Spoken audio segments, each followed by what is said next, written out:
guitar people, welcome to Have Guitar Will Travel, presented by Vintage Guitar Magazine, with your host, me, James Patrick Regan, otherwise known as Jimmy from the Deadlies. And today I'm speaking with iconic songwriter, guitarist, and vocalist, Russ Ballard. In our conversation, Russ tells us about his famous Silver 68 Swiss cheese Strat and his other guitars throughout the years, and one of Gary Moore's guitars that he owns. Russ takes us through his early bands, through Argent, and his early songwriting experiences, and tells us about what it was like touring the U.S. for the first time and what London was like in the 60s. Russ tells us about touring at 79 and why he's not planning on stopping anytime soon, as well as his songwriting, which he doesn't plan on stopping either. Russ repeats words of wisdom his manager gave him early on that are still relevant. To find out more about Russ and to see his tour dates, check out his website, russballardmusic.com. That's russballardmusic.com. Please subscribe, like, comment, share, and most of all, review this podcast. I'd really appreciate it. And please support Vintage Guitar Magazine and all the wonderful things they do for us guitar players. Because you know what? They do so many wonderful things for us guitar players. Here's my buddy Russ.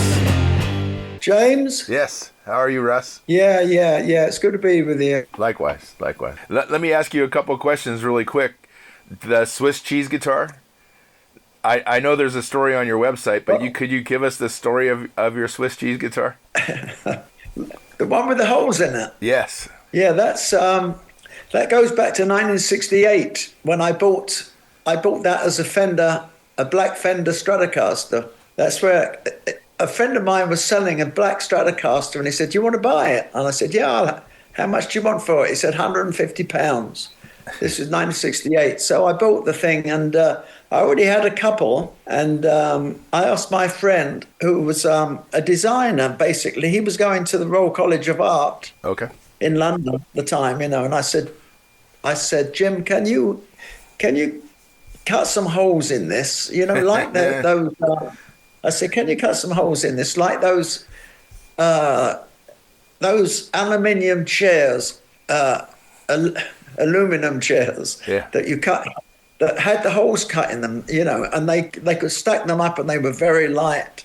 I said, "Can you cut some holes in it and make it look a bit different, and make it look aluminium, sort of spray it silver so it looks aluminium." And I bought a couple of humbuckers from Manny's. He put one of those on. Well, he didn't do it for me. Someone else did that for me. But he changed all the pots in it, so it looked very, very different as well. Yeah. So and was it originally? I said, "Well, do what you like with it." Was it originally silver? A Strat. No. It was originally black. Oh, okay. Yeah. Did you spend a lot of time? In 1968, were you in the U.S. a lot? No, we didn't do the U.S. till 70 with Argent. I was in a band. I was in a band called Unit 4 Plus 2 that had a top 20 hit in America with Concrete and Clay. I played guitar on that song, and it was called Concrete and Clay. Uh-huh. And I played acoustic guitar on that, but. When they asked me to join the band, which I did, and Bob Henry, who was with me as well, we were together from when we were like 13 and 14 and 15, We were the plus two. The band were called Unit 4. Okay. The band were just like a kind of a quartet of singers. They had no guitar player, and they strummed guitars, but they wrote really good tunes, and they were... they were like beautiful harmonies and stuff, Yeah. But we were like the plus two. Bob and I were like plus two. And is that where you learned your songwriting skills, was from that band, or had you already been writing songs before that? No, I was writing songs before. I wrote a tune when I was 14. Wow. First time I'd ever been into it. But I had a band, with Bob Henry, my brother, and a couple of others, and I had this tune and went into Regent Sound in London, in Denmark Street, and it was the only like professional, really professional demo studio. Really, that was the place everybody wanted to get into, but it was quite expensive for us. Uh-huh. I'd been into Abbey Road, believe it or not, with Norrie Paramore with the band, and he wanted my band then. Wow. I say my band. band with my brother and Buster Meikle, a few guys together. And he said, look, when we find the right tune, we give you a contract. And he was producing Cliff Richard and the Shadows. Okay. Before the Beatles, this was a big, big producer. George Martin was working for EMI at Abbey Road Studios, along with, there was Wally, John Burgess. There were about 4 or 5 big producers. George Martin wanted to find a good rock group, like Norrie Paramore was having hit after hit. Sure. And George was just producing comedy things, And but I went into the studio with this tune that I'd written in Denmark Street, and the Shadows recorded it. Oh wow! And they were the biggest thing in the country at the time. Sure. Yeah. They were real big, and it was on an album. And I used a de-Armand kind of early wah-wah, which was like a tone control, more than a wah-wah. And it changed the signal from bass, so from a bottom end bass, it did that kind of thing, But Hank used one on the master. That's so great. It was great. I thought, I can write tunes. Yeah, of course. And it was great feeling. Yeah. Early on, what kind of guitar were you playing? Early on, like in that band? In that band, I was playing, and believe it or not, I was playing. My first decent electric guitar was Hofner Club 60. Mm-hmm. It was Hofner Club 60 when I was 14, and when I was 14, 15, I had the next one was a Futurama. That was a copy of a Strat, Okay. I don't remember the Futurama, Gracioso Futurama. And then my mother bought me a Stratocaster, a red Stratocaster. Wow. Yeah, that's great. Cool. Do you still have that red Strat? No. I started part exchanging. I bought a Gretsch Country Gentleman, like an orange Country Gent. Sure. And I chipped in my Fender Strat for the. We couldn't afford to have too expensive guitar. So in those days, you would just chip in the guitar and buy another one, and vice versa. You would do it again and again, then go back to a Strat, then go back to a Telecaster, kind of thing, And what's your guitar collection look like now? Well, I'm not a great guitar collector like a lot of people are. I have a black Strat. I have obviously the guitar that the silver. Yes. Holy guitar. Yeah. I have a couple of Les Pauls. I have a vintage Les Paul, and I have. Do you know what year the vintage Les Paul is? Well, it's a '78. It's a Heritage. I bought a Heritage. All right, very good. In '78, which is basically a rip-off of the 52, I think it is. Yeah. But it's a fine guitar. It's a beautiful looking guitar. Sure. So at the moment, I'm playing Gary Moore's guitar. Oh, really? Which a friend of mine bought. Yeah, he bought the guitar. Which and one I've just played it. Which one of Gary's guitars? It's not the green guitar. It's the other. It's the blonde guitar. That blonde one. Yeah, right on. I've just been playing that one on a tour in Germany. Yeah. I got back about 3 or 4 days ago. Yeah. What's it like touring at 79? It's great. I mean, the audience are amazing. They know all my songs. And they're singing the songs. So, get to the choruses, everybody's singing, and it's wonderful. That's fantastic. Wonderful. Yeah. That's why, initially when I was a kid and started to play, it was really for these moments that I'm getting now. Yeah. Well, you wrote so many iconic songs. Yeah, well, I guess so, and people know them, So I'm saying here's a song I wrote. I guess for the younger people, they must be thinking.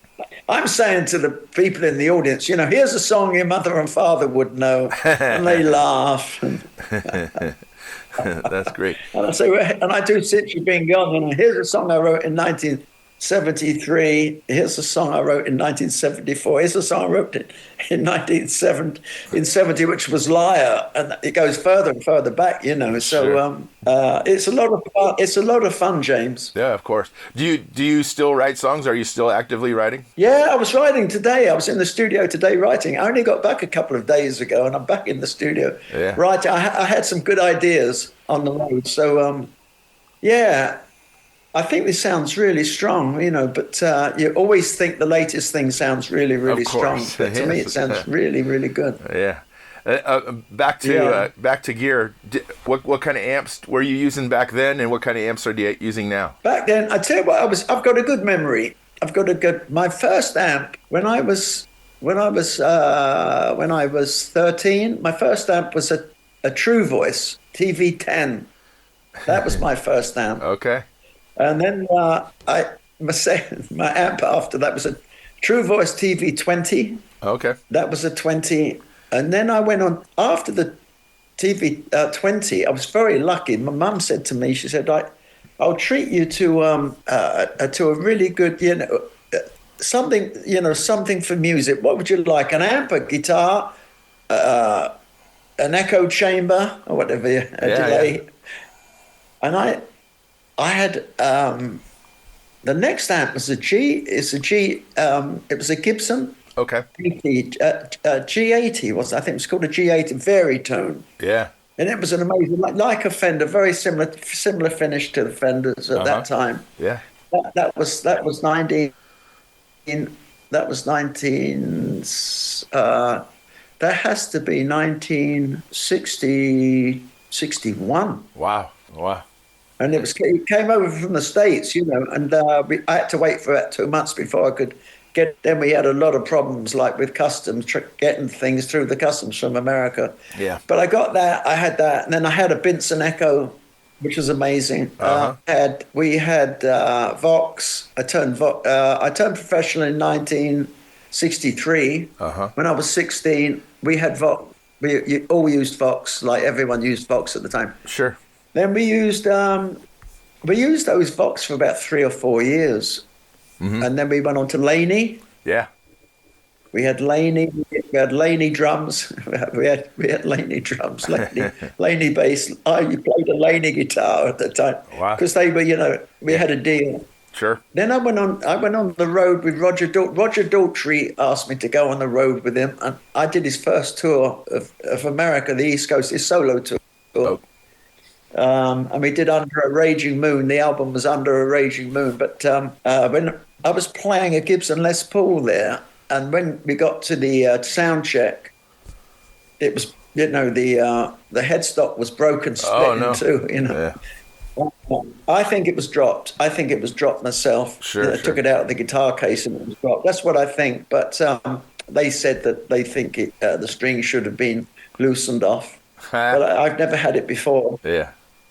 You know, I think that's an old story, that one. Anyway, Roger said to me, bless him, he said, go round to Manny's, I'll treat you to a guitar. Go and get a new guitar. I'll treat you to it. Which he did, and it was, I can't remember the name of those guitars, the flat thing without headstock, you know, those things. Oh, yes, like a Steinberger? A Steinberger. Yeah, I've still got it here. I've still got that one here. And, so I've had lots of in between. I've had Telecasters, I've had Gretsch, I've had a few different Gretsch guitars. I wish I had them now, actually. My first exposure to you is probably when Argent played on the Midnight Special in 19. Yeah. I can't remember if it was 73 or 74. But you were. I think I'm seeing that. Yeah. You were using the silver guitar, and you were. I think the silver guitar. Yeah. And you had 2 full stacks, and I'm not sure if the label was covered up, but I'm pretty sure they were Marshalls. I'm not sure. Yeah. They probably were Marshalls. We were using Marshalls after that, but they probably were Marshalls. Mm-hmm. But right. I remember that very well. Let me ask you this: what was London like in the mid and late '60s? Well, it was amazing. You know, that whole thing. I know that was, you know, my time, and it's a time for everybody of my age at that time, the '60s. there you had the London scene going on. It was Swing in London. I think the press called it Swing in London. You had the Mersey beat thing going on. You had this. Well, we always had lots of bands, lots of groups in the UK. So it was really, really happening big time. You know, Sure. The blues thing was happening. The bands were, sort of taking your music in the States and sending it back to you. You know. Yeah. Which is great, you know, and it was such a great time. It was, you know. Then we went to the States as Argent in March 1970. It was so exciting, the whole thing, you know. It's overwhelming, really, James. To be honest, it was really overwhelming at the time. Did the U.S. live up to what your expectations were? Yeah. It was like, for me, it was like living in a television set. It was like hearing the accents everywhere, like when you hear us and we hear you. It was like, because we had so many, everything was American, you know. Color TV was years ahead of us, and but we still got all those I Love Lucy programs and a lot of that stuff, and Dragnet and those kind of things, but you probably got them in colour. We got them in black and white. So it was great. And did you spend any time in LA and Hollywood and all that? Yeah. I mean, I went over there myself. We did all the gigs. We did the Whiskey. Oh, wow. We did, we're doing those sort of venues, the Palladium and whatever. We did on the East Coast. We did about 3 times. We did what was the one in New York? It was Academy of Music. Okay, sure. We did that 3 times. One of those times was with Kiss. Fun enough, we did that. Oh, really? Years ago, when they were just started. Yeah, I'd never heard of them. We went to their sound check. Actually, we were there when they were sound checking, and they had this rostrum that was sort of moving about and stuff. And I thought, this looks interesting, you know.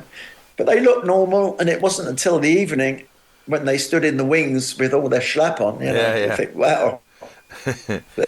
They were about 7.5 feet high, you know. Yeah. And have you spoken to... it looked very effective. Have you spoken to them since... No, I've never spoken to the guys. Since they covered your song and changed the lyrics. Well, they've covered a few of my songs in the band, you know. But funnily enough, we've never chatted. I've been in Gene's company once or twice, but we never even spoke, not even then, you know. I would have spoken, but I don't know. It's a strange thing. Now we would just laugh at it, wouldn't we? We would just laugh. Now, we play St. Louis with them as well. Okay. And so now, apart from your songwriting and your work and touring, what do you do for, to pass the time? I'm in the studio all the time, James. I'm still working, and I've never stopped working. I've just got back from Germany. Just done a 3-week German tour into Switzerland and Bavaria. It's amazing. The audience are just crazy. Sure. I mean, it's just amazing. So, but it's the reason I got into a band when I was very young. Yeah. Just to do what I'm doing now, just the same. And it keeps you young, James. Yes. Well, obviously. Look at you. You look great. I feel good. I feel really good. I run every day. I'm fit. Very good. I watch my diet. I'm vegan. Okay. And I have a trainer. Wow. Which I've had for years. I've had a trainer for 17, 18 years. Wow. So that's great. I'm very, very lucky, yeah. Well, and the only reason I brought that up was because I see this beautiful garden out the window behind you. Yeah, that all comes from songwriting. Oh, very good. And are you set financially? Like, you don't have to. If you stopped working, would you be set financially? Yeah, I think so. Yeah, but I don't want to stop. No. They used to say, when I was young, I never realized. I just wanted to write tunes. Like I love doing it. Love producing. I love the whole music game. But somebody said to me years ago, Russ, that songwriting is the real estate of the music industry. Who was that said that to you? It was Mel Collins, my manager. Okay. The manager. He was about 16, 17 years older than me, you know, but he knew a lot about the music industry. Sure. I think he'd managed Tom Jones once and a few other bands that were really good. And he said that we became really good friends. He's no longer with us, but he was a very good friend. Sure. And that's one of the first things he said to me. It's very smart advice. Yeah. It's not the same now, James. It's not the same now. It's not the real estate. It's not the real estate of the music industry anymore. Well, people are coming. People go to shows to hear the songs they love. So it still is. There's still a little. Yeah, exactly. But any plans to come to the U.S. and tour again? I would love to. If somebody wants to ask me to come in and pay for it, it would be really good. You know. Okay. Well, hopefully somebody really does. Good. Who knows? You know. Yeah. I've got a great band. I've got an amazing band. You know, and they've been around, and we rock. Yeah. We really do rock, and I would love to come. I'd love to come to the States and and see what happens. Yeah, of course. You know? And when you tour, say when you tour in other, like, you know, in other continents, do you, like Japan, do you use a different band or do you take the same band? I took the same band to Japan. We go to a regular gig. I say a regular gig. It's regular because it's once every 18 months, I guess. But Okay. It's a guy loves us, and we go to Lisbon. We go to that area, you know, Portugal, and play at it. We play at a beautiful venue. The venue is the basically it's the I can't remember what it's called, but it is it's gambling and stuff. It's called the I can't remember the town, but it's a casino anyway with the most incredible. It's the biggest casino in Europe. Wow. And we play there a lot, you know, and it's usually sort of like 2,000-3,000 people. It's amazing. Yeah. Well, Russ, it's been wonderful talking to you. I really appreciate your time. And you, James. It's great to meet you at long last. Yeah. And I hope I hope to meet you in person, and I hope that you play here in the U.S. so I can hear your songs. That would be really, really cool, wouldn't it? Yes, it would, because those are the songs I grew up on, and I have great fondness for them. I'm sure you did. Well, that's great. Thank you, Russ. Thanks a lot, James. God bless you. And likewise. And have a great day or evening. And you. Bye. Bye-bye. Yes. Bye. Thanks for listening to Have Guitar Will Travel. You can catch up on all the things I'm doing at thedeadlies.com. And I'm on all the social media platforms as well. And please support Vintage Guitar and all the wonderful things they do, because they do many, many wonderful things for us guitar players. Thanks. Please subscribe. Please tell a friend. And I'll see you guys next week. Bye, guys.